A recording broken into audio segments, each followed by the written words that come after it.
Shalom Bapak Ibu semua. Kali ini kita akan belajar mengenai Daud, seperti apa yang dipahami oleh saudara-saudara kita yang dari Islam, dan kita akan bandingkan dengan apa yang di dalam Alkitab. Nah, menurut pemahaman saudara-saudara kita yang dari Islam, binatang buas itu bisa mati kehausan dan kelaparan karena terus mendengarkan suara Daud yang merdu. Sementara di dalam Alkitab, binatang buas seperti singa dan beruang itu malah mati karena bertarung dengan Daud, bukan karena mendengarkan suara Daud yang merdu. Selain itu juga di dalam Islam, besi itu lunak seperti adonan, seperti tanah liat, seperti lilin bagi Daud. Jadi Daud bisa membentuk besi itu seperti apa yang dia mau, misalnya membentuk baju perang atau baju zirah, karena besi itu lunak bagi Daud. Sementara di dalam Alkitab, baju zirah atau baju perang yang dipakaikan oleh Saul kepada Daud pun akhirnya dilepaskan oleh Daud. Karena apa? Tidak cocok bagi tubuh Daud. Nah, perbedaan-perbedaan seperti ini kita akan bahas. Mau tahu ulasan lebih lanjut? Tunggu video ini.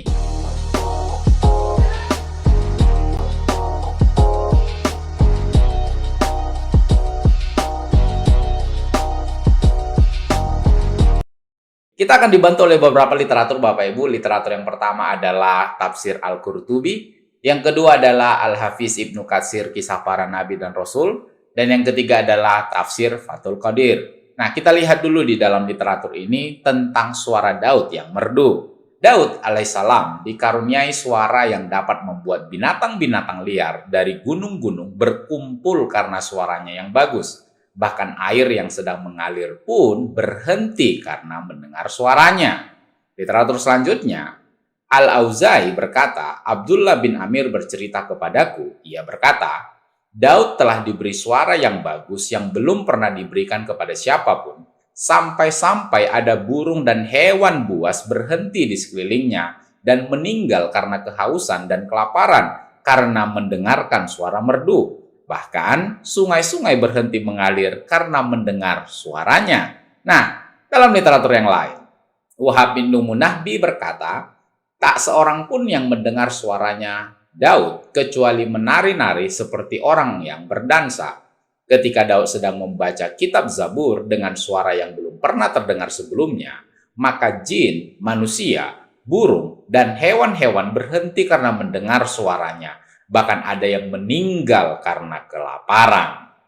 Nah, kita lihat sendiri Bapak Ibu.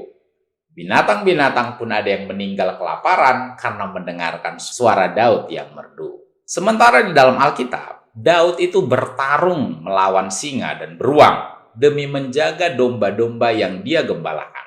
Nah, mari kita lihat di dalam 1 Samuel 17 ayat 34. Tetapi Daud berkata kepada Saul, hambamu ini biasa menggembalakan kambing domba ayahnya. Apabila datang singa atau beruang yang menerkam seekor domba dari kawanannya, maka aku mengejarnya, menghajarnya, dan melepaskan domba itu dari mulutnya. Kemudian apabila ia berdiri menyerang aku, maka aku menangkap janggutnya lalu menghajarnya dan membunuhnya. Baik singa maupun beruang telah dihajar oleh hambamu ini, kata Daud kepada Saul, Bapak Ibu. Nah, kita lihat sendiri perbedaannya. Justru singa dan beruang itu mati karena bertarung melawan Daud, bukan karena mendengarkan suara Daud yang merdu. Bahkan Daud mengejar singa itu, bukan singa itu yang mendekat mendengarkan suara Daud yang merdu. Sementara menurut literatur saudara-saudara kita yang dari Islam, binatang buas itu bisa mati kehausan dan kelaparan karena mendengarkan suara Daud atau ketika Daud membacakan kitab Zabur. Nah, kita lanjutkan kembali kepada perbedaan kedua tentang baju perang dari besi. Nah, kita lihat di dalam tafsir Al-Qurtubi. Di dalam tafsir ini Bapak Ibu, dan kami telah melunakkan besi untuknya, Ibnu Abbas radhiyallahu anhu berkata, maksudnya adalah besi menjadi seperti lilin baginya. Hasan berkata, maksudnya adalah besi menjadi seperti adonan, maka dia dapat membentuknya tanpa api. Nah, kita lihat di dalam literatur lain dalam tafsir yang sama. As-Sudi berkata, maksudnya adalah besi di tangan Daud alaihissalam seperti tanah liat, adonan roti, dan lilin. Dia dapat membentuknya bagaimanapun juga tanpa harus memasukkannya ke dalam api dan tanpa memukulnya dengan palu. Seperti itu juga yang dikatakan oleh Muqatil. dia mampu menyelesaikan pembuatan baju besi dalam waktu beberapa jam di siang hari atau di malam hari. Harga jualnya adalah 1.000 dirham. Ada yang mengatakan bahwa Daud alaihissalam diberi kekuatan mampu melipat besi. Menurut tafsir Al-Qurtubi bahwa Daud memiliki kemampuan untuk membentuk besi sesuai dengan apa yang diinginkannya tanpa harus memasukkannya ke dalam api. Nah, kita lihat di dalam tafsir yang lain. Di dalam tafsir Fathul Qadir, di dalam tafsir ini Bapak Ibu, kami menjadikannya lunak sehingga ia bisa membentuknya sesuai dengan kehendaknya. Al-Hasan berkata, besi menjadi seperti lilin yang bisa dibentuk tanpa dipanaskan api. As-Sudi berkata, besi di tangannya seperti tanah basah, pasta, dan lilin yang bisa dibentuk sesuai kehendaknya tanpa dipanaskan api dan tanpa dipukul dengan palu.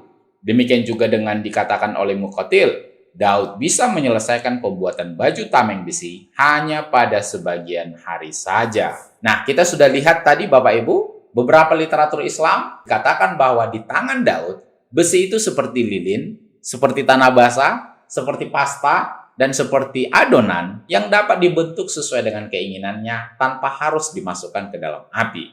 Sementara di dalam Alkitab, ketika Daud hendak bertempur melawan Goliat, saat Saul memakai baju perang dan baju jirahnya kepada Daud, Daud tidak bisa berjalan.